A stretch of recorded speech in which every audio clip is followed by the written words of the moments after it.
let's say this is the principal unit normal vector, and this is the unit tangent vector. All right, so then this vector in green would be the projection of A onto the unit tangent vector, which would just be A dot t times t. And this would be the projection of A onto the principal unit normal vector, which is just A dot n times n. We talked about that last time, but we could actually take a look. If I just move that vector over and keep everything else the same, this would make a little right triangle. And since it's a right triangle, that means that the Pythagorean theorem applies.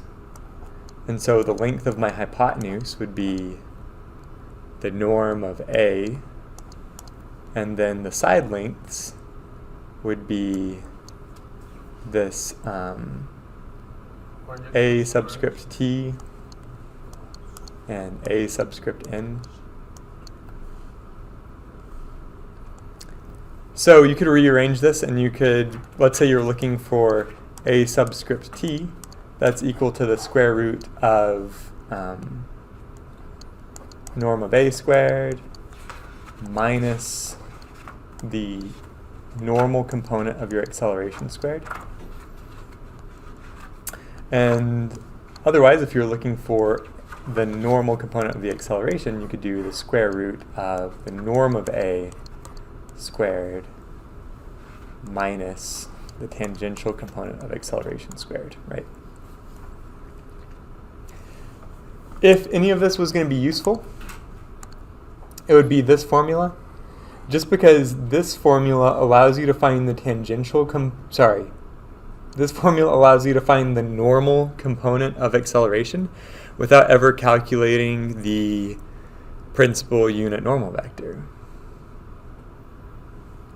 Right? So the principal unit normal vector is a little bit difficult to calculate. And so if you wanted to skip that step, you could just do this.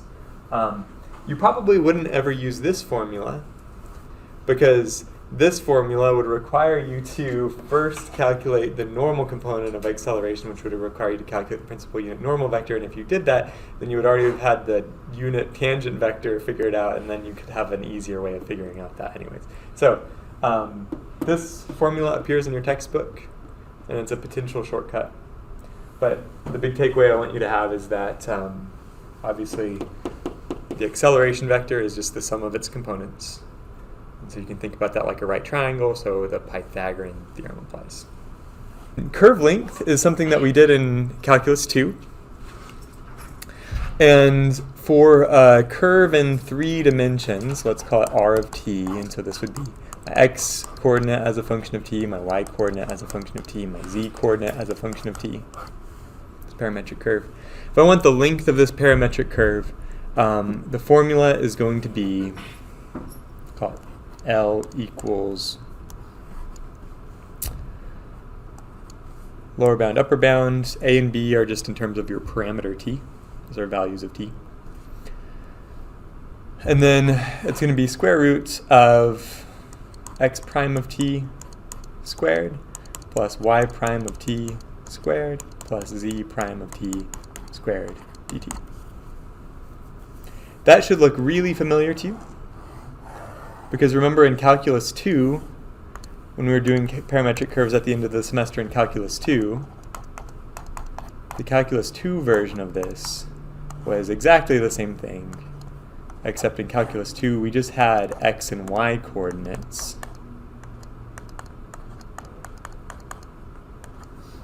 like that. Oh, so I forgot. A z prime of t all squared. So you take the derivative of each component, you square that, add them together, take the square root, and that's your integrand. Okay? So just kind of an extension of what we already learned in Calculus 2. Another way you could write this, kind of important, another way you could write this is you could say L is equal to the same definite integral of the norm of r prime of t dt. Because r prime of t is just x prime of t, comma y prime of t, comma z prime of t. And if you take the norm, that means you square the components, and you add them up, and you take the square root. So this is a sort of condensed version of the same formula. It's adding up a little change of r. Yeah. Mm-hmm. Yeah, exactly. Okay, so that's what our curve length formula is. We'll do a quick example. You guys remember this curve because I use it a lot. If I have cosine t, sine t, t, what shape is that? Yeah. This is like a spiral or a helix in space. So like this would be my z direction. And in the xy projection, this is just a circle, but we're also moving up in the z direction. So it makes kind of a spring or a spiral or a helix, call it. Anyways, trying to find this curve length means I'm going to use my formula. The length is equal to, lower bound is going to be in terms of t, so this is 0 up to 2 pi. And then this is going to be the norm of the first derivative. So if this is my curve, we'll call r of t. Then the first derivative, r prime of t, is going to be, what's the derivative of cosine? Negative sine. And the derivative of sine is cosine. And then the derivative of t is going to be 1. So, integral from 0 to 2 pi of square root each one of these components squared. So that's going to be negative sine of t squared, cosine of t squared, and 1 squared. Okay?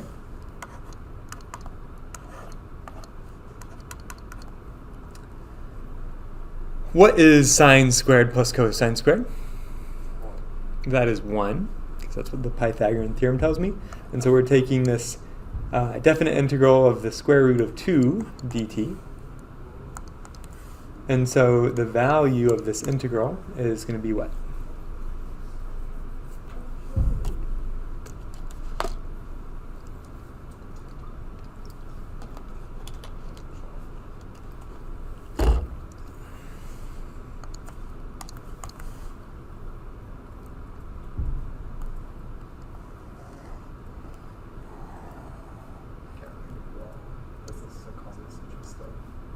What did you say? Don't forget to use your bounds, right? This is a definite integral. You're right, the antiderivative would be square root 2t. Okay, so plugging in our bounds into square root 2t, you'd get 2 square root 2 pi. Perfect. 2 square root 2 pi.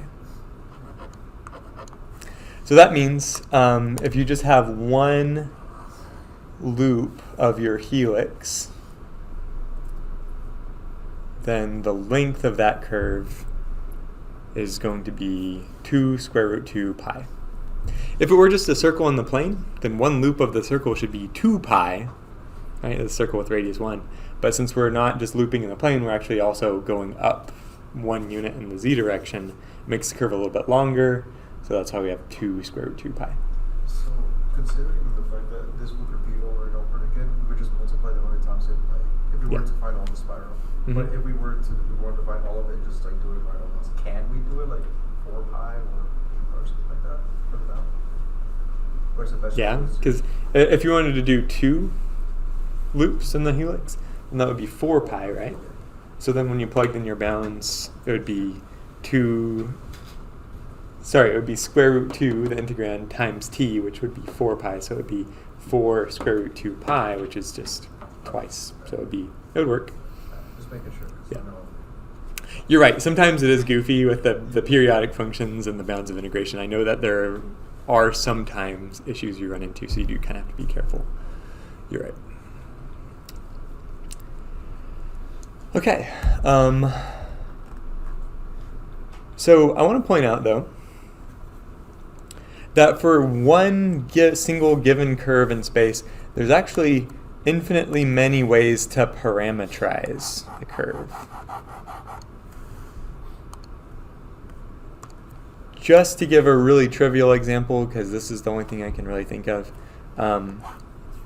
if I had a curve in space, and let's say that my curve is this, it is t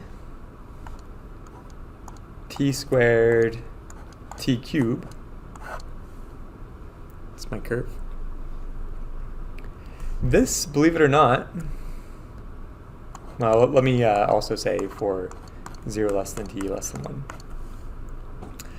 This is exactly the same thing as this curve.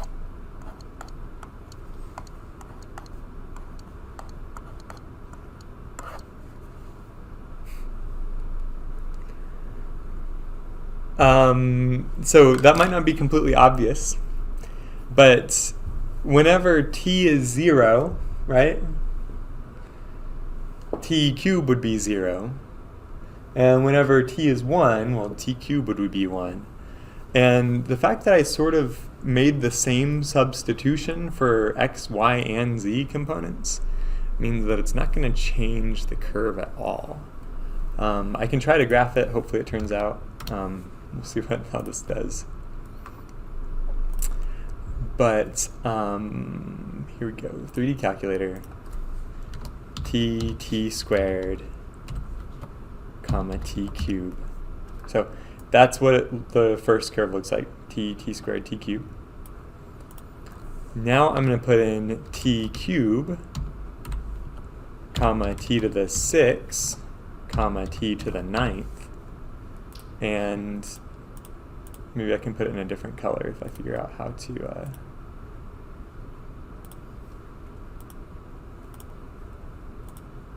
Okay. All right. So red curve. Do you see the red curve in space right there? Oops. Black curve. But it's the same thing, right? I mean, everybody can see that's the same curve in space. I'm just describing it differently. So my point is, these are the same curve, but we say they are parametrized differently.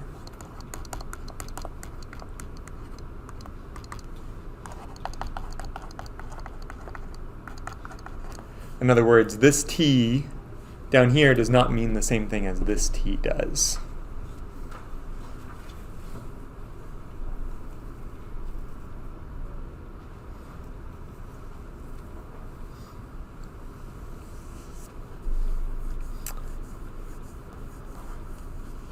So even though this makes the same path in space, it would actually mean something different for an object, right? So if I were calling t time, then the object would move along the same path, but it would move at a different speed because I've parametrized it differently. Okay?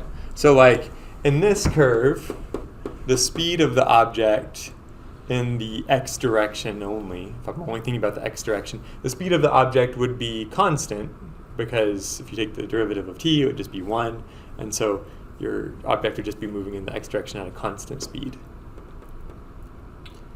If you were parametrizing the curve like this, and we say lowercase t equals time, take the first derivative here and you'd get 3t squared. So in the x direction, if we want to think about that, your object would first be moving really slowly, and then it would accelerate as time would pass. It would follow the same path exactly in space, but it would move at a different speed. So same curve, but parameterized differently. This, let me give one more example because I see people are giving me looks. If I had this curve, cosine of t sine t sine t, and this curve, cosine 2t sine 2t sine 2t, and this time I let t go from 0 to 2 pi, and this curve I let t go from 0 to pi. We agreed that would be the same path in space. Again, what I want to say is that from this equation, or this formula, to the second formula, the t's don't mean the same thing, right? We're talking about the same curve in space, but if we were talking about the movement of an object, this object would be moving along the same path. It's like this circle, but it would be moving along the circle more slowly. It would take it like 6.28 seconds to move around the circle, but this object would move around the same circle in 3.14 seconds. So it's the same curve, but it's parametrized differently. So what we might want to do in some situations, coming up shortly, but what we might want to do is we might want to have some kind of standard parameter so that you could take any parametric curve and you could put it in terms of the standard parameter, and then we can sort of compare apples to apples instead of apples to oranges. This kind of standard parameter is what we're going to call the curve length parameter. And to find the curve length parameter, we're going to define a function s of t that is equal to this. Oops, hold on. So it's like a composition of function. It just changes the argument, like. Yes. Yeah, exactly. It just changes the argument. Shape of the function. So. Yes. Yeah.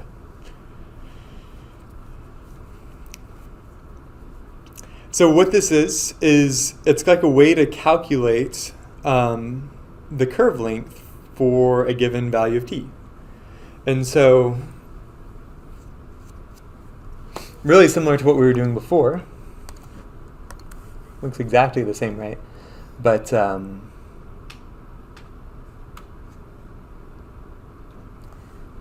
what this is saying is, let's say my t value starts at 0, and then I have some curve that's going through space up to some point t, then s of t would return the length of the curve from the beginning of the curve up to that point, right? And the beginning of the curve doesn't have to be 0. Like we could call this lowercase a still to represent like the start of the curve.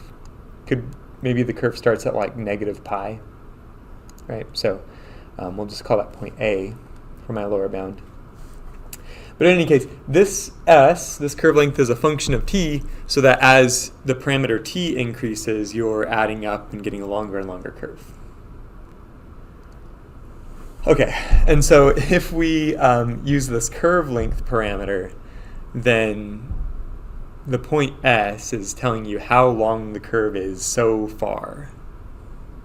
And so you don't have to talk about, how there's like, infinitely many different parameterizations of a given curve. You could just always say, hey, let's take our curve and let's put it into the standard parameter, the curve length parameter.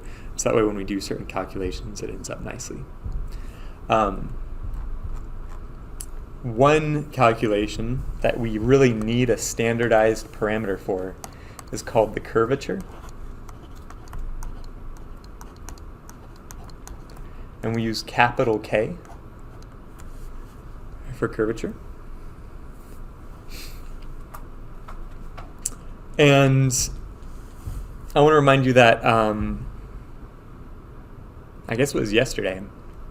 Yesterday we were talking about the principal unit normal vector, capital N.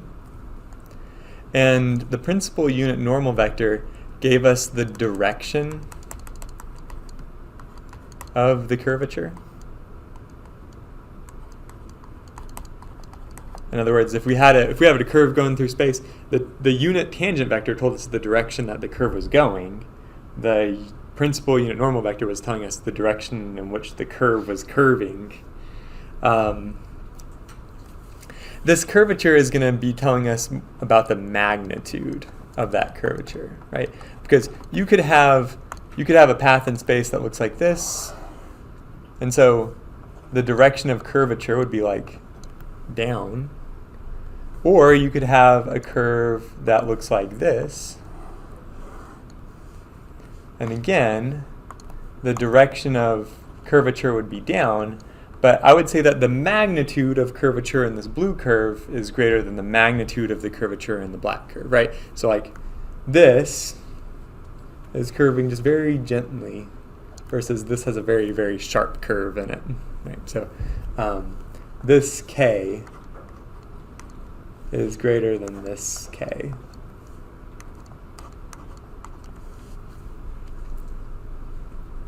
It's curving more. It's curving faster per unit arc length, per unit curve length.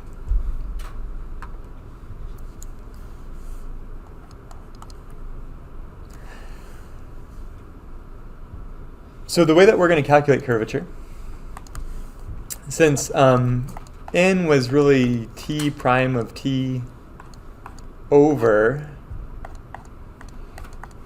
right, the norm of t prime of t. So that way that this capital N was a unit vector, was a principal unit normal vector. When we want the magnitude of the curvature, what we're going to do is we're going to take the norm of capital T prime of S. Right, so that S was my curve length parameter.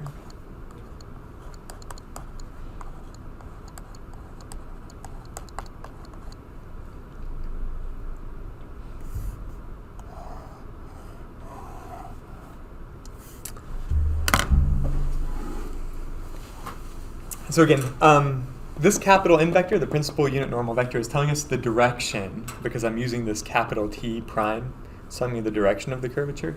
So if I want the magnitude of the curvature, it would make sense to take the norm of capital T prime.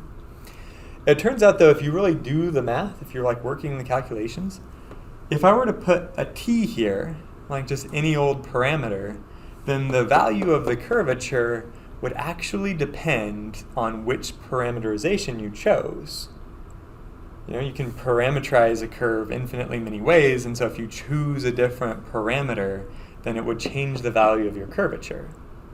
But for a given curve in space, we want this curvature number to really mean something about the shape of the curve.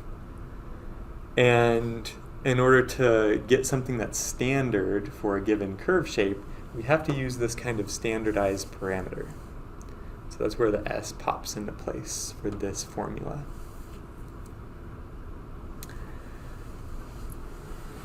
So we might want to find the curvature of a circle. Right, so if I have a circle in space, like this one, this will be my R of t. And we'll say R of t is equal to, let's just call it cosine t sine t.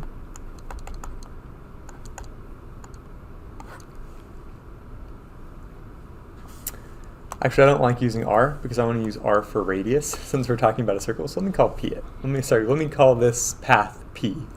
P for path. And then we're going to let my circle have a radius of lowercase r. That's better.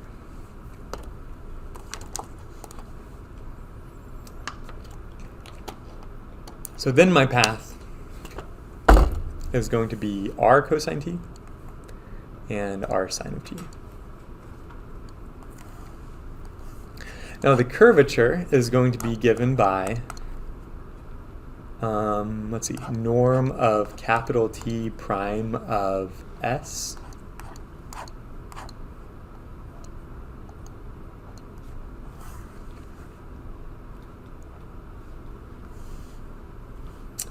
if I were to use this parameterization where I have r cosine t, r sine t describing my circle, what should be the lower and upper bounds of t?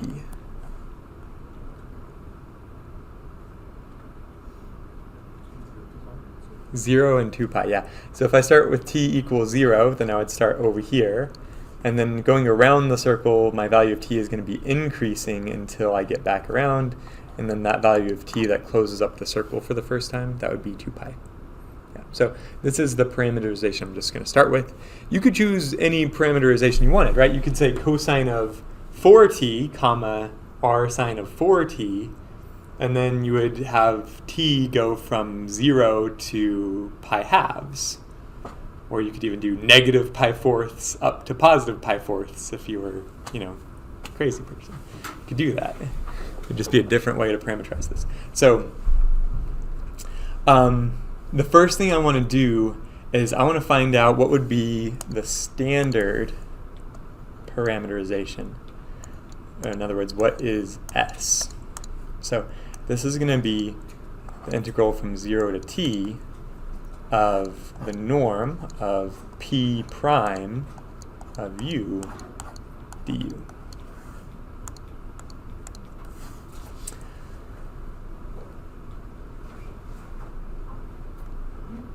So I'll write it again. My curve is defined by r cosine u, if I have p of u, comma r sine of u. So p prime of u is just the derivative, and so this is going to be negative r sine u, comma r cosine u. And then if I want to take the norm of this is going to be square root of r squared.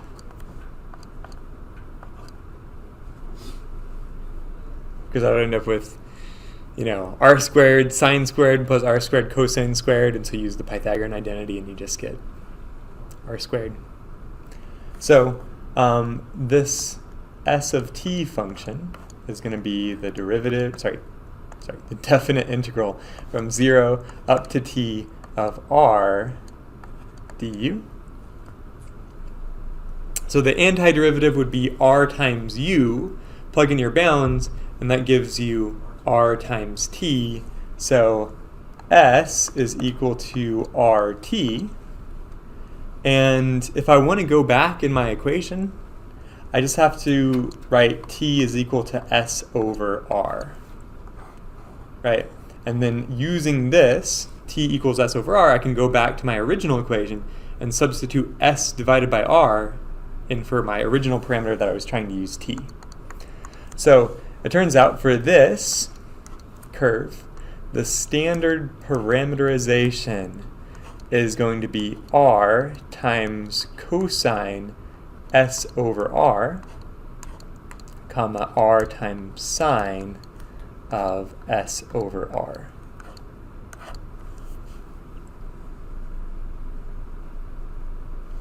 And of course, the bounds here would be, let's say, 0 less than or equal to t, less than or equal to 2 pi. And so if I multiply everything by r, this would be 0 less than or equal to s less than or equal to 2 pi r. And so that means my parameter s has to take on all the values from 0 up to 2 pi r. 2 pi r is the circumference of the circle. So my parameter s has to start at 0 and go all the way up to the circumference of the circle. And that's because s is counting up the length of the curve. So when we're done tracing the circle, the total length should be 2 pi r, should be the circumference. Okay, so that gives me my p path parameterized by my standard parameter s. And now I can find p prime of s, and p prime of s would be just this derivative, so it would be negative r times sine of s over r. But then I have to think about chain rule, so I multiply everything by 1 over r, and then I actually get rid of that r out front, right? R divided by r. So this is just negative sine of s over r. And then the same thing over here happens, and I get positive cosine of s over r.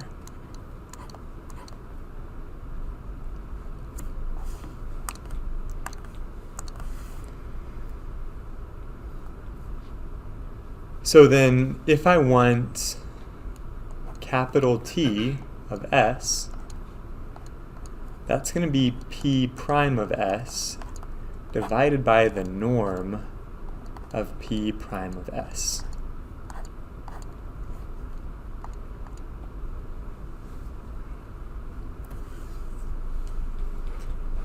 Real quick, lightning round. What is the norm of p prime of s?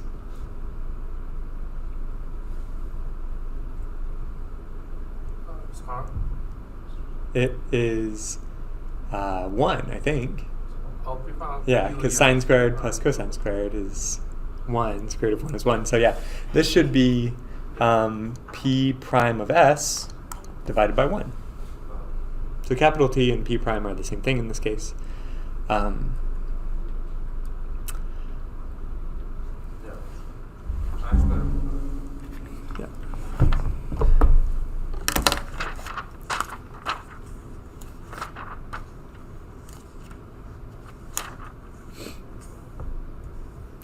And by the way, that's actually a perk of using the standard parameter, is every time you're using s as your parameter, you're using the curve length parameter, then capital T, the unit tangent vector, is always the same thing as p prime of s. So in other words, the norm of p prime of s is always going to be 1 if you're using the curve length parameter. Okay. So then we're almost there. I just need t prime of s now. And so t prime of s is just going to be p double prime of s. And that is going to be the derivative of what I have in green over here. And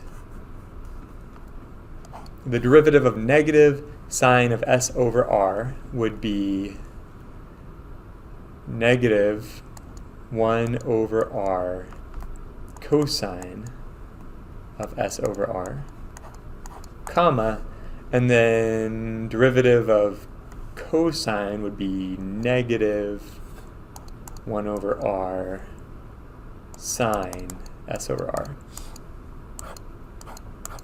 Finally, to get the curvature, curvature is the norm of t prime of s.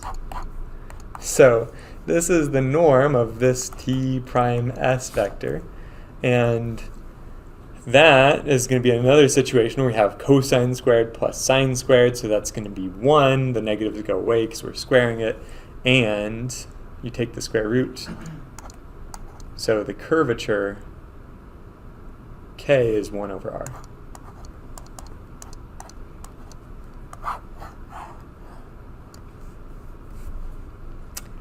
This is true for any circle, because I wasn't too specific about the details of my circle. So if anybody asks you what the curvature of the circle is, you just have to ask them, well, what is the radius of the circle? Curvature is 1 divided by the radius. And this makes sense because if you have a larger circle, then it sort of curves more gently than if you have a really tiny circle, it would have to curve really quickly. Okay, so brings us to a new definition. The radius of curvature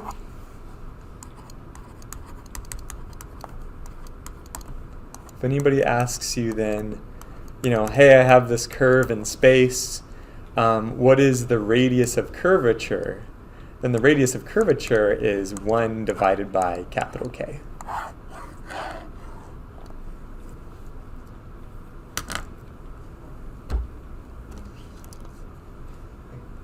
Because the circle is totally curved. So it should be so if you look at some pictures of this, this is just any path through space P, and if you take a point like T here or whatever, S, doesn't really matter, and you inscribed a circle here so that the circle touches that point along your path, and the circle shares the same tangent as the curve, and the center of the circle is in the direction of n with distance 1 over k, then these circles fit really neatly inside the curves that you're talking about. So we call this a circle of curvature.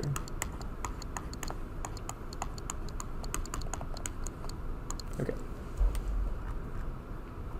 So there's a shortcut formula for curvature. So we said that k was the norm of t prime of s.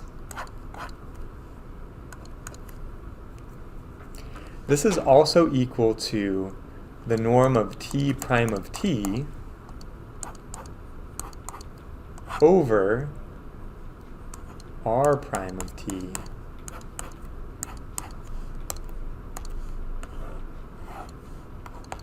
for any t. So it doesn't matter how you parameterize your curve. If you want to calculate curvature, you don't actually ever have to find the standard parameter if you don't want to. You can just use this.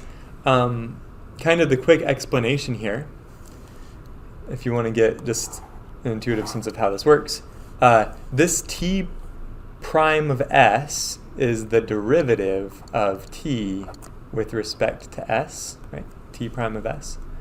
And so over here on the right-hand side, whenever I have t prime of t, it's like d capital T over d lowercase t. Whenever I divide by r prime of t is like dr dt. So dividing by dr dt is kind of like multiplying by dt dr. And then the proof is kind of like the chain rule.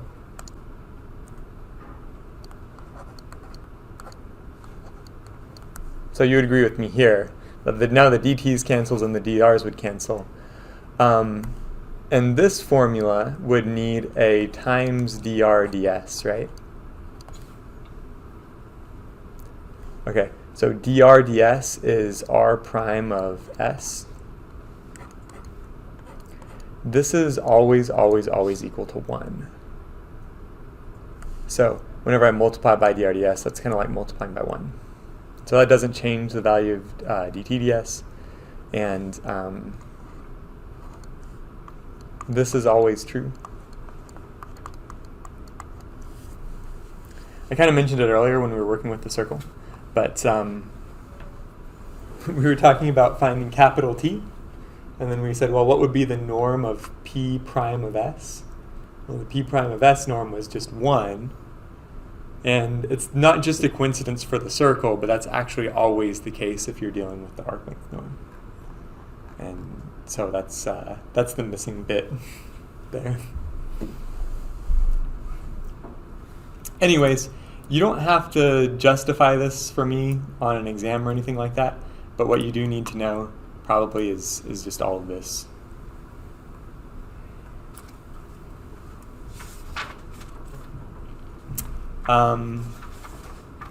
We're out of time. Man, there's so much more to. This was a really, really busy section. Okay.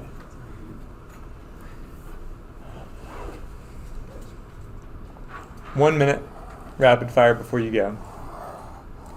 Remember that S is curve length, right?